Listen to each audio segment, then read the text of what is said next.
Let's talk Browns. Straight out of Berea, Ohio, something seismic is stirring within the Cleveland Browns organization, an undercurrent of transformation that could redefine the roster, reshape the quarterback hierarchy, and potentially alter the very foundation of the franchise.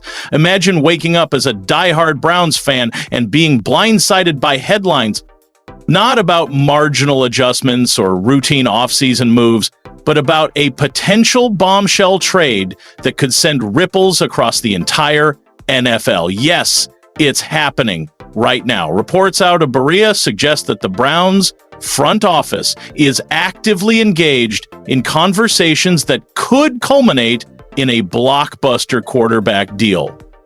Just a short time ago, Cleveland bet the house on Deshaun Watson, a record-shattering contract loaded with unprecedented guarantees, all in the name of turning the Browns from perennial underdogs into title contenders. But today, the tone has shifted dramatically. Franchise owner Jimmy Haslam has publicly admitted what fans have whispered for months. The Watson trade may have been a colossal miscalculation. And that's not speculation, that's a direct confession from the top. Before we unpack this, hit the like button if you want to stay locked into everything happening with the Browns, because this saga is unfolding fast. Now, let's dive deeper. With Haslam's admission looming over the franchise, the Browns didn't just hint at change. They made bold, unmistakable moves. This offseason, Cleveland added not one, not two, but 4 quarterbacks to their arsenal, including 2 headline-grabbing rookies, Dylan Gabriel and Shader Sanders, both secured in the 2025 NFL Draft. Factor in seasoned veteran Joe Flacco, and the message is undeniable. The Browns are actively preparing for life beyond Deshaun Watson. And then things got even crazier.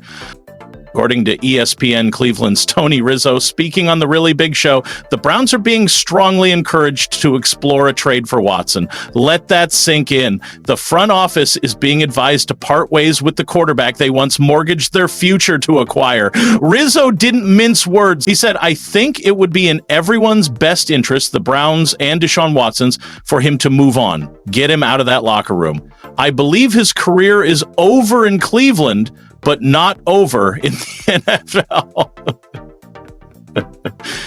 That statement carries tremendous weight. This isn't some anonymous source hiding in the shadows. This is one of the most connected voices in Cleveland sports, declaring flat out that Watson's time in orange and brown is finished. But moving on from Deshaun is no small task. Financially, it's a minefield. His contract, one of the most bloated, front-loaded deals in league history, is an albatross. Combine that with a resume since leaving Houston that's been plagued by injuries, legal controversies, and underwhelming performances, and you begin to understand the magnitude of the challenge the Browns are facing. And yet, they're not retreating. They're not waiting on divine intervention. They are executing with urgency, rebuilding, re-strategizing, and reloading, with or without Watson. That's why Cleveland now boasts one of the deepest and most volatile quarterback rooms in the NFL. Now, here's where it gets wild. In a move that blindsided the NFL world, the Browns acquired quarterback Kenny Pickett. Yes, the same Kenny Pickett who was a first-round selection by the Pittsburgh Steelers back in 2022. After a tumultuous stint in Pittsburgh and a backup role with the Philadelphia Eagles in 2024, Pickett is now donning the orange and brown. But that's not the end of the twist. According to league chatter, the New Orleans Saints have set their sights on Pickett as a potential trade target. With Derek Carr's retirement leaving a massive void under center, the Saints are currently relying on a shaky quarterback trio: Tyler Shaw, Spencer Rattler, and Jake Haener. Shaw, a second-round pick in this year's draft, is the tentative starter, not because he's earned it, but because there's no better option. Enter Kenny Pickett, a former starter with experience, poise, and upside. He represents the perfect bridge QB, someone to stabilize the offense while New Orleans maps out its long-term solution. According to Jiren Kawatada of Clutch Points, the Browns are unwilling to part with Dylan a third-round investment. That leaves one of the remaining quarterbacks, likely Flacco or Sanders, on the chopping block when final roster cuts arrive. If that happens, Cleveland will likely have no hesitation in flipping Pickett to New Orleans. So why even entertain trading Pickett after acquiring him? Simple. Depth. Flexibility. Leverage. Gabriel was the future. Sanders has undeniable star potential. And with Flacco in the mix, Cleveland suddenly finds itself in a position of strength, something that hasn't been said about this quarterback room in decades. With Sanders in the mix and Flacco anchoring the room with veteran composure, Kenny Pickett becomes increasingly expendable. He's no longer viewed as a cornerstone for Cleveland's future. A trade to New Orleans could yield the Browns valuable draft assets or roster depth in areas of greater need, but let's not gloss over Pickett's professional journey. At 26, his NFL resume is underwhelming. Career 15-10 record as a starter, a passer rating of just 79.3, and a near-even 15-14 touchdown to interception ratio, far from the expectations that once surrounded him in Pittsburgh. Once heralded as the heir apparent to Big Ben, Pickett may now find himself serving as a short-term patch for a Saints team desperate for stability. This all feeds into a larger narrative emerging out of Berea, sweeping, unapologetic transformation. And it's not confined to the quarterback room. Let's talk about another positional earthquake, the running back situation, which is turning just as volatile. The Browns made bold moves in the 2025 draft, selecting Quinshon Judkins in round 2 and Dylan Sampson on day 3, sending shockwaves through the RB depth chart. These additions sent an unmistakable message to Jerome Ford, the presumed successor in the wake of Nick Chubb's injury, that his starting role is no longer guaranteed. Enzo Flojo of Clutch Points was blunt. The Browns' backfield is undergoing a changing of the guard. Once projected as the lead back, Ford is now battling just to make the roster. The writing's not just on the wall, it's engraved in stone. Trade whispers have intensified with the Houston Texans surfacing as a realistic landing spot. And playoff caliber squad in search of a versatile change-of-pace weapon, Houston could be a perfect fit for Ford. While Ford's 2024 campaign didn't break records, 565 rushing yards and 3 scores, his efficiency impressed with an average of 5.4 yards per carry. Add to that his dual threat ability, 81 receptions for 544 yards and 5 receiving touchdowns over 2 seasons, and you've got a weapon with real upside. But with only 1 year left on his rookie deal and 2 rookies hungry for touches, it seems like only a matter of when, not if, Ford will be dealt. And speaking of running backs, there's another subplot quietly unfolding. Veteran back D'Onta Foreman, once brought in to steady the ship during Chubb's absence, remains unsigned as OTAs ramp up. His production nosedived in 2024, just 232 yards on 71 carries with a career-low 3.3 yards per attempt. His Pro Football Focus run grade cratered to 58.5, the lowest since 2020. At this point, whether Foreman catches on with another team or quietly exits the league what's clear is that Cleveland is turning the page, and doing so dramatically. This isn't just a shuffle, this is a full-scale overhaul. So now we ask, should the Browns trade Deshaun Watson? Should Kenny Pickett be shipped to New Orleans? Is it time to cut ties with Jerome Ford? These aren't minor moves. These are tectonic shifts, and they point to one undeniable reality. This offseason isn't a retool. It's a rebuild in disguise. Cleveland's front office isn't making tweaks. They're delivering a statement. No position is safe. No contract is sacred. No player is immune to change. The quarterback carousel might not be done spinning. Will Joe Flacco survive the final cut as a mentor and steady hand, or will the Browns go all in on youth, ushering in the Gabriel Sanders era? And let's not forget the ripple effects. How will this chaos affect locker room cohesion and team identity? This isn't just about depth charts and stat sheets. This is about who the Cleveland Browns are becoming. Whether you're excited, anxious, or utterly bewildered, one thing is certain. The Browns are done settling. They're building a new standard, and they're making sure the entire NFL knows it. Now it's your turn. Sound off in the comments. What do you think of this offseason storm? Should Watson be traded? Should Ford be dealt? Is Pickett just passing through? Don't forget to like this video if you crave the realest Browns breakdowns, and subscribe to stay ahead of the madness. Go Browns! The energy around the Browns is absolutely electric. And I've got a stack of urgent updates that every diehard fan needs to hear. From chaos in the AFC North to sweeping NFL rule shakeups, Olympic headlines and playoff-altering scenarios, what we're about to cover could reshape how you see this team's future. Before we dive in, smash that like button and drop a comment. Go Browns! We were built for this. If you bleed brown and orange, you're in the right place. First up, the Cincinnati Circus. Once again, the Bengals are proving that dysfunction is their brand. Somehow, they pulled off the near impossible, signing both Jamar Chase and T. Higgins. Credit where it's due. But because karma never sleeps, they immediately fumbled their next move. Enter first-round pick Shamir Stewart, the defensive end they chose specifically to replace veteran pass rusher Trey Hendrickson, because they didn't want to pay Hendrickson big money. The twist? They won't pay Stewart either. He hasn't signed, he's not at OTAs, he's not participating in voluntary workouts. Total stalemate. Why? Guaranteed money. The Bengals, notoriously stingy beyond year one of rookie deals, are once again in a standoff over guarantees, and this isn't an elite prospect we're talking about.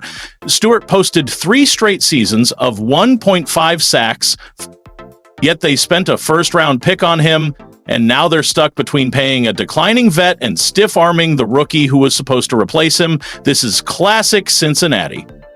The same franchise that would sell TVs in July to make rent is now refusing to invest in both the past and the future of its pass rush. But here's the silver lining.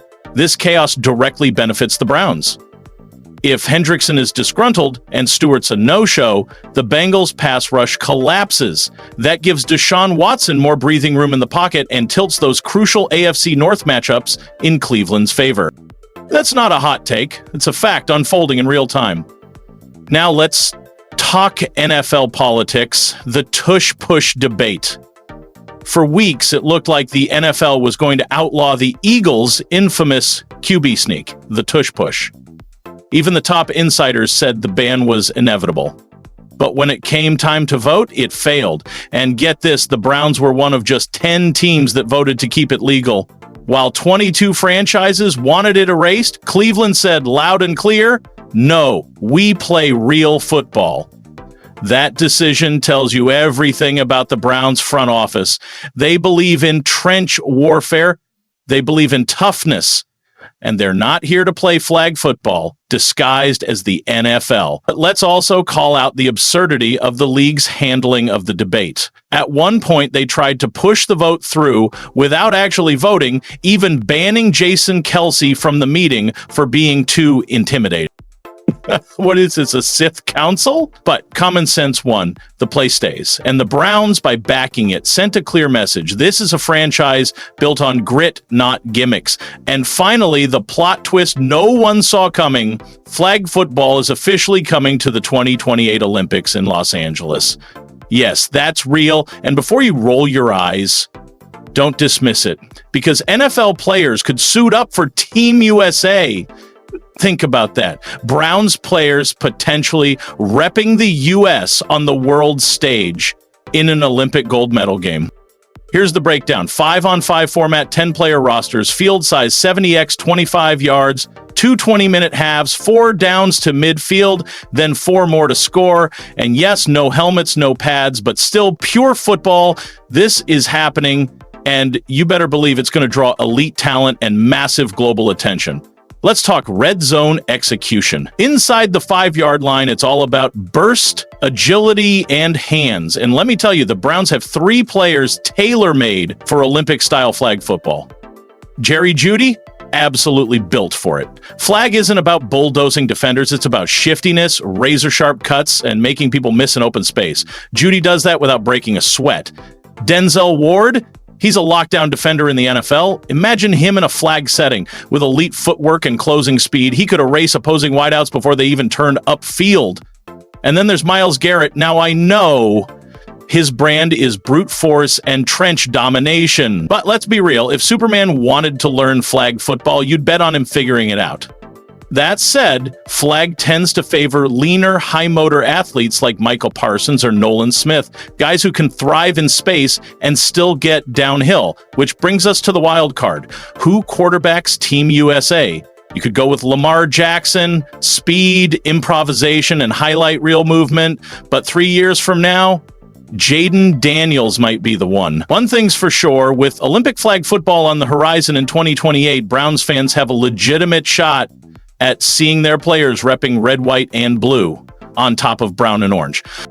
Now back to the playoff chessboard. Here's a massive shift that almost changed the entire postseason formula. The Detroit Lions proposed a rule to scrap guaranteed home playoff games for division winners. Instead, seeding would be strictly based on record, 1 through 7, top to bottom. It nearly passed, but at the last minute, support crumbled, and it's clear why. Teams like the Browns understand the value of divisional warfare. Think about it. If winning the AFC North no longer guarantees a home playoff game, Week 18 rivalries lose their edge. The fire, the tension, the legacy moments, watered down. Sure, there have been ugly outliers like Washington hosting a playoff game at 7-9 in 2020, but those moments are rare. They don't justify blowing up a tradition that gives divisional showdowns real weight. Ironically, had this rule existed in the past, it actually would have jumped to Cleveland. In 2023, they would have jumped to the 4th seed and hosted Houston. Same in 2002. But even with that boost, most Browns fans agree, earn your home playoff game by beating your rivals. So now I'm turning the mic to you, Dog Pound. What's your take on the tush push? Did the Browns make the right call voting to keep it alive? Would you want to see players like Jerry Jeudy or Denzel Ward in a Team USA jersey at the Olympics? Should the NFL scrap the old seeding model or keep honoring division titles with home field? Because as wild as this offseason already is, the dominoes are still falling. And Cleveland is emerging as one of the most strategically positioned teams in football. Quick rewind to Cincinnati. Things are getting worse. If Trey Hendrickson holds out longer than expected or forces a trade, the Bengals' already thin pass rush turns to vapor. For a Browns offensive line that's battled injuries, that's a green light for Deshaun Watson to slice and dice from the pocket. Now picture this, Amari Cooper, Jerry Jeudy, David Njoku getting free releases and extra seconds to work the field? That's a nightmare scenario for any defensive coordinator. And let's be blunt, Cincinnati's secondary is soft. They've lost veteran leadership, and they're relying on unproven youth in one of the NFL's toughest divisions. It's not a stretch to say the Browns could sweep the Bengals this season, something that hasn't happened in years, and use those wins as a springboard to seize the AFC North crown outright. And while the Olympic flag football storyline is fun, it's also revealing. It's a glimpse into how this Browns roster is being future-proofed. The skills that dominate in flag explosiveness, agility, field vision, route precision are the very traits today's NFL offenses crave. This isn't the 199S anymore. Power still matters, but space is king. And Cleveland? They're quietly building one of the most spatially dangerous, matchup-breaking rosters in the league. So as we look ahead, don't just ask if the Browns are ready to win now. Ask yourself, are they quietly building the blueprint for what a 2026 Super Bowl contender looks like? Thank you, guys. See you next video.